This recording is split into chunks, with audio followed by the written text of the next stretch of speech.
Yo no sé cuál es la maldición que estamos pagando como colombianos, pero sí creo que podemos revertirla. Y Álvaro Uribe Vélez, para quienes lo conocemos desde lo profesional, quienes lo cubrimos en las noticias y quienes nos tocó desde el periodismo acompañarlo en esa transformación de Colombia. Espere.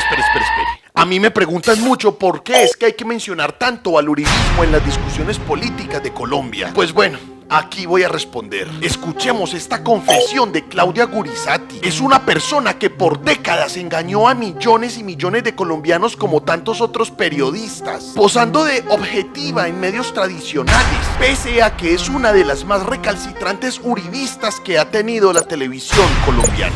La memoria de Colombia no se puede trastocar. Quienes han sido los criminales seguirán siendo para la historia los criminales que abusaron de todos los derechos de los colombianos. Y Álvaro Uribe Vélez, para quienes lo conocemos desde lo profesional, quienes lo cubrimos en las noticias y quienes nos tocó desde el periodismo acompañarlo en esa transformación de Colombia, cuando le arrebató finalmente el país a los criminales y se lo devolvió a la gente que todos los días se levanta a trabajar, a construir un mejor futuro.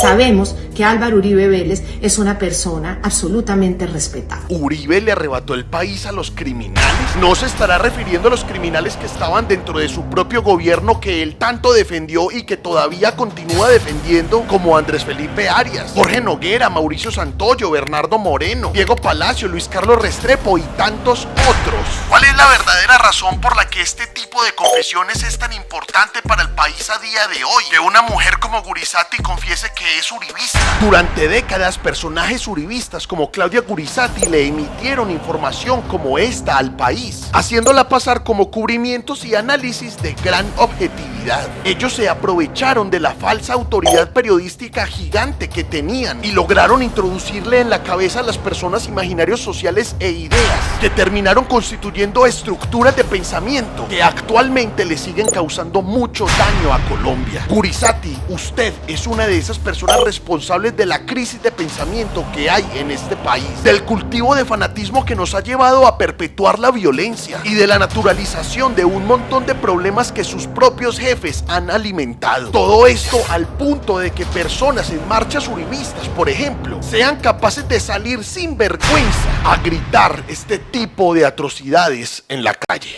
Nos tocó volver a formar autodefensas para defendernos. ¿No ve cómo nos están expropiando nuestras casas, nuestras tierras? Los cultivos. Yo voy a ser una líder para defender a mi Colombia amada. ¿Está diciendo usted paramilitar? Yo, autodefensa. ¡Que reviva Carlos Castaño! Uno podría decir, pero ¿cómo lograron eso? ¿Cómo relacionar el trabajo de personas como Claudia Gurizati con lo que acabamos de escuchar de una señora fanática del uribismo y apologista de las AUC? ¿Qué pruebas hay de eso? Bastaría con ver y analizar el primer capítulo del documental homenaje que RCN le hizo a Álvaro Uribe en el 2010, llamado El fin de una era. Pero nosotros no nos vamos a quedar con eso, vamos a ir más allá. Durante muchísimos años en Colombia era simplemente inexistente la posibilidad de contradecir a los medios tradicionales. Significa eso que periodistas como ella tenían poder absoluto sobre la opinión pública y desde ese poder cometieron las peores atrocidades intelectuales como la que voy a mencionar a continuación, aún pudiendo sembrar paz y formas humanas de concebir el país con el fin de, por ejemplo, acabar la guerra. Lo que hicieron fue todo lo contrario: ser apologistas del paramilitarismo, estigmatizar a los líderes sociales, promover la perpetuidad de la guerra. Es imposible olvidar que RCN como empresa fue mencionada en las sentencias del proceso de desmovilización de Justicia y Paz como presunta colaboradora de los grupos paramilitares. El 31 de octubre del año 2013, bajo la sentencia con radicado 2006-80008, se afirma que esta cadena televisiva y otros medios de comunicación tuvieron complacencia con el accionar de las autodefensas. El soporte con el que argumentaron el caso es el más evidente de todos. Dijeron que en RCN se mostraba a Carlos Castaño en entrevistas como el líder de la lucha contra la subversión. Mejor dicho, era un héroe. A nosotros como país tampoco se nos olvida Gurizati cuando usted entrevistó a Carlos Castaño y quiso pintarlo no como el criminal que era, que asesinó a personas inocentes y valiosísimas como Jaime Garzón, sino que lo pintó como un líder antisubversión disque necesario para el país. Lo peor peor es que este asunto no se queda ahí. En este video estoy hablando solamente de una entrevista, parce, y mencioné también un programa documental como El fin de una era. Ahora, ¿se imagina usted ver miles de contenidos todos los días en el horario prime de televisión, provenientes de uno de los medios monopolizadores de la opinión pública más importantes del país, liderado por personajes reconocidos como Claudia Gurizati, haciendo apología a diario al menos durante 8 años al paramilitarismo, a la guerra, incluso con sus crímenes de estado como los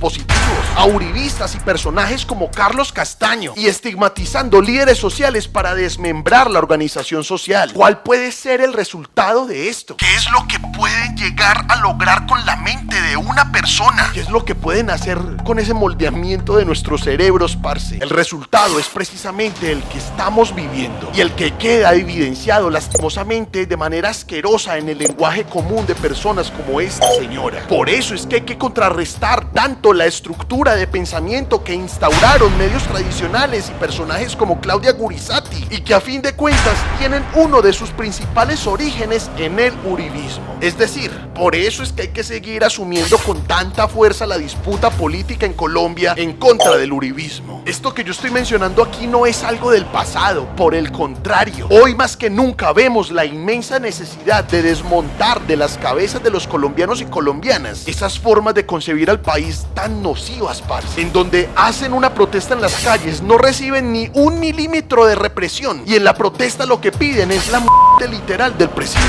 En la protesta lo que piden es que revivan personajes como Carlos Castaño.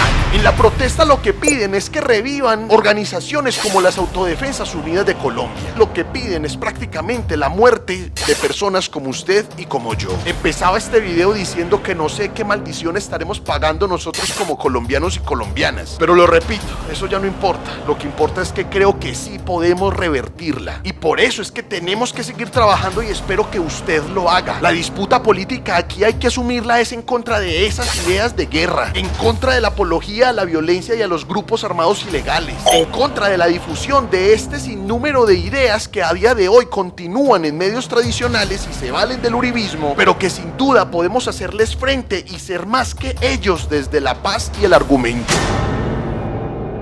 ¿Qué opina usted de la manipulación de la que fue víctima Colombia durante décadas y de la que lastimosamente sigue siendo víctima, pero ahora tenemos herramientas para meternos en esa disputa comunicacional? ¿Cómo más cree usted que podemos intentar desmontar esas estructuras de pensamiento que le hacen creer a la gente que personajes como Carlos Castaño no eran asesinos sino héroes? Recuerde dejar su opinión en un comentario en esta publicación, que siempre los estoy leyendo. Ya saben que yo soy Hernán Muriel y les agradezco infinitamente su apoyo a la comunicación alternativa y a Cofradía para el Cambio.